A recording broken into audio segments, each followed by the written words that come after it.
ಅಕ್ಷಯ ತೃತೀಯ ಮೊದಲನೇ ದಿನ ತಾಯಿ ಯಮುನೇನ ಪಾಲ್ಕಿಯಲ್ಲಿ ಕೂರಿಸ್ಕೊಂಡು ಕರ್ಕೊಂಡು ಹೋಗವ್ರೆ ಮೇಲೆ.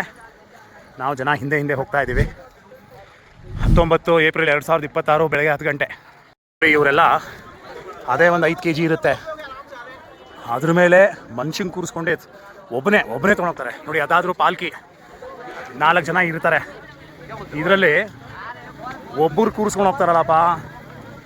ಇವರು ಅದೆಷ್ಟು ಬಲ ಕೊಟ್ಟಿರ್ಬೋದು ಆ ಭಗವಂತ. Scan your registration, collect Darshan token ಅಂತ ಇದೆ. ನಾವು ಎಲ್ಲೂ ಏನು ರಿಜಿಸ್ಟ್ರೇಷನ್ ಮಾಡಿಲ್ಲ, ಟೋಕನ್ನು ಇಲ್ಲ. ಆಗಲೇ ನಾವು ಒಂದು 9,500 ಅಡಿ ಮೇಲೆ ಇದ್ದೀವಿ. ಆದರೆ ಬಿಸಿಲು ಮಾತ್ರ ಸಿಕ್ಕಾಪಟ್ಟೆ. ಅಂದರೆ ಕಾಶ್ಮೀರ ಅಲ್ಲಿರೋ ಚಳಿ ನಿಮಗೆ ಇಲ್ಲಿ ಸಿಗಲ್ಲ, ಉತ್ತರಾಖಂಡಲ್ಲಿ. ಇಲ್ಲಿಯ ಪರ್ವತಗಳು ಚಿಕ್ಕ ಚಿಕ್ಕವು ಸ್ವಲ್ಪ, ಮತ್ತು ಬಿಸಿಲು ಸಿಕ್ಕಾಪಟ್ಟೆ ಹೊಡೆಯುತ್ತೆ ಇಲ್ಲಿ.